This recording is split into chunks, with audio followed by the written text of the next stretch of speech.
Ingmar Bergman, the legendary Swedish filmmaker, celebrates his centenary year this month.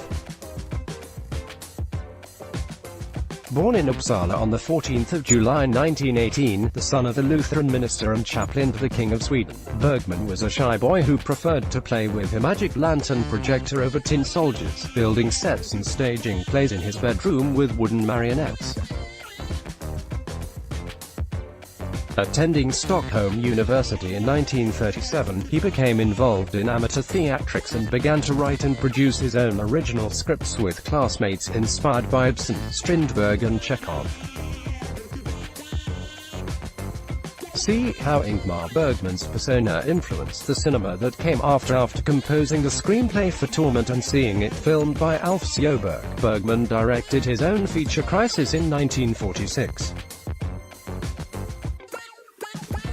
So began a career that would see him complete 44 more features, concluding with Saraband in 2003, winning plaudits the world over for such masterpieces as Smiles of a Summer Night, The Seventh Seal, Wild Strawberries, Persona, Cries and Whispers and Fanny and Alexander, an extraordinary prolific and consistent creative force. Adored by his disciples, Martin Scorsese, Woody Allen, Wes Anderson, Richard Linklater and Alejandro Gonzalez Iñárritu among them, Ingmar Bergman's place at the heart of the world cinema canon is assured, and yet he is often regarded as more of a duty than a pleasure, wrongly dismissed as a purveyor of morose and humorless drama about existential despair and crises of faith, overloaded with heavy symbolism. The stereotype of Nordic gloom is a persistent one, with the likes of Edvard Munch hardly helping matters. The stereotype of Nordic gloom is not helped by expressionist Edvard Munch's melancholy, 1896, Rex. In Bergman's case, the characterization of course contains a grain of truth but is desperately lazy and unfair, as even the most cursory introduction will attest. His films are as full of joy and lust for life as they are with probing psychological fragility and agonizing over the meaning of existence in a universe abandoned by an indifferent creator, which admittedly is enough to get anyone down. Summer with Monica, 1953, as perfect a vision of young love as you could ask for. Harry, Lars Ekborg, and Monica Harriet Anderson quit their jobs and sail out of Stockholm by houseboat to spend a glorious summer together on the islands of the archipelago. Ingmar Bergman's place at the heart of the world cinema canon is assured, and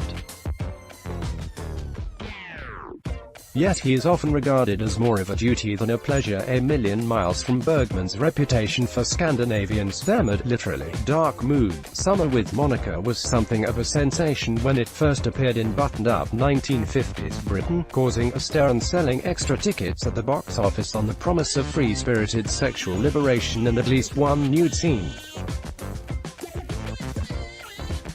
In America, it was sold as the story of a bad girl, the trailer explaining that it had been filmed extra wide for broad screens, and extra bold for broad minds. All very misleading. The film is actually a touching ode to youth and its protagonist's dreams of freedom running up against the looming demands of adulthood and responsibility. The Seventh Seal, 1957, returning from the Crusades to find the coast in the clutches of the Black Death, melancholy knight Antonius Block, Max von Sydow encounters the spectre of the Grim Reaper, Bengt Ekero, on a pebble beach. Losing his soul in a game of chess, Block's plea to be allowed to carry out one final meaningful act on Earth is granted. Encountering a muralist, a troupe of actors, a cuckolded blacksmith, a corrupt theologian and a mob of religious fanatics on his travels, Block remains tormented by the silence of God.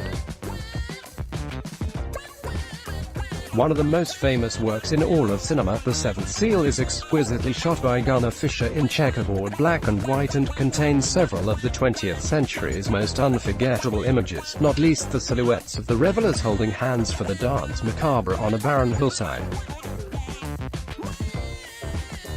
Max von Sydow's knight playing chess with death in The Seventh Seal is one of the most famous images in film history. Rex, it's actually a much warmer film than it is commonly characterized as, despite its mood reflecting the director's anxieties about living in the age of mutually assured destruction. B.B. Anderson and Nils Popper inject some much-needed levity as jesters, while Gunnar Bjornstrander's blog's earthy squireplog is a source of droll gallows humor. Many will of course have been introduced to the Seventh Seal by the superb parody in Bill. Wild Strawberries, 1957, an unlikely forerunner to the American road movie. Bergman's Wild Strawberries is a deftly observed character study of elderly Professor Isaac Ball, Victor Sjöström, driving south from Stockholm to Lund, where he is to receive an award, his memories, regrets and reflections on life inspired by the young hitchhikers he collects en route. Sjöström, 78, had been a leading director himself during the silent era, and Bergman directly references his superb The Phantom Carriage, 1921, in Borg's nightmarish premonition of his own mortality. Through a Glass Darkly, 1961, much truer to the Bergman stereotype, also the subject of rife parody at the hands of French and Saunders. Through a Glass Darkly is more disturbing than many conventional horror films in its bleakly plausible portrait of a nervous breakdown and marriage of naturalism and expressionism. Through a Glass Darkly is more disturbing for its portrait of a nervous breakdown than most modern horrors. Rex, another showcase for Harriet Anderson, with whom Bergman was briefly romantically involved. The actress here plays Karen, a schizophrenic recuperating with her family on a remote island, troubled by her emotionally distant father, incestuous attraction to her brother, and conviction that the voice she hears behind the walls of the attic might be God, taking the form of a spider. The film, part of a loose trilogy exploring faith followed by Winterlight and The Silence in 1963, was shot in Faro, where Bergman himself lived and where several other of his films took place, including Hour of the Wolf, 1968, and Scenes from a Marriage, 1972. He died there on the 30th of July 2007. Persona, 1966. Persona was likewise shot under the iron skies of Faro and stands among Bergman's very finest achievements. His films are as full of joy and lust for life as they are with probing psychological fragility and agonizing over the meaning of existence. The film stars the redoubtable B.B. Anderson and Liv Ullmann as a young nurse charged with caring for a stage actress who has suddenly lost the power of speech. The duo rent a seaside cottage together in the hope of soothing the patient's condition, but the personalities and identities appear to blur, merge and even swap as they are drawn together in near total isolation from society.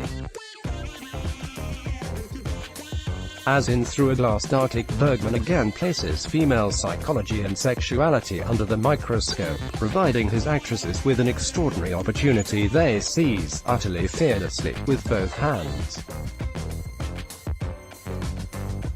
Bergman again places female psychology and sexuality under the microscope in Persona, 1966. Rex, a genuinely mysterious work in the best sense, Persona has inspired both genre and art house filmmakers ever since, from Single White Female, 1992, and Mulholland Drive, 2001, to Alex Ross Perry's recent Queen of Earth, 2015. The Touch, 1971, restored this year by the British Film Institute. This rare foray outside of Bergman's usual repertory company saw Elliot Gould imported to head the cast. The star of Robert Altman's MASH, 1970, plays an American archaeologist who arrives in Sweden to examine a statue of the Virgin Mary recovered from an ancient church, befriending a local couple before beginning a torrid affair with the wife of Karen Bergerus B.B. Anderson. The film was received with a collective shrug of indifference by complacent contemporary critics, but deserves a reappraisal in a much higher profile. It was too difficult to shoot the interiors inside the boat, so this cut set was rigged. Here Bergman lines up a shot with his sound assistant maneuvering a fairly basic mic, and cinematographer Gunnar Fischer at extreme right. Bergman and Liv Ullmann as Elisabeth Vogler take a break from filming Persona on the island of Faro in 1966, although the car is stationary. The illusion of speed is given by the moving shadows of foliage across the actors' faces. Bergman and Vilgot Sjöman kidding around in the freezing winter of 1961. Sven Nykvist behind Bergman as Ingrid Thulin rehearses the scene in the schoolroom. Sven and Ingmar knew each other so well on set that they hardly needed to communicate verbally. Bergman rehearses with Liv Ullmann under the watchful eye of continuity expert Katinka Farago on the set of Fanny and Alexander. Bergman shares a bed with Erland Josephson, his friend since the 1940s. Ingmar Bergman clowning around in the foyer of the Royal Dramatic Theatre in 1996. From the archives at the Bergman Foundation comes an homage to the Swedish auteur and consummate explorer of the human condition. This re-edition brings back TARCHEN's award-winning publication, produced with many of Ingmar Bergman's close collaborators. Charting the director's entire working life in film, it features rare material and film snippets that trace a body of work immersed in the mystery, ecstasy, and fullness of life. It was too difficult to shoot the interiors inside the boat, so this cut set was rigged. Here Bergman lines up a shot with his sound assistant maneuvering a fairly basic mic, and cinematographer Gunnar Fischer at extreme right. Bergman and Liv Ullmann as Elisabeth Vogler take a break from filming Persona on the island of Faroe in 1966. Although the car is stationary, the illusion of speed is given by the moving shadows of foliage across the actors' faces. Bergman and Vilgot Sjöman kidding around in the freezing winter of 1961. Sven Nykvist behind Bergman as Ingrid Thulin rehearses the scene in the schoolroom. Sven and Ingmar knew each other so well on set that they hardly needed to communicate verbally. Bergman rehearses with Liv Ullmann under the watchful eye of continuity expert Katinka Farago on the set of Fanny and Alexander. Bergman shares a bed with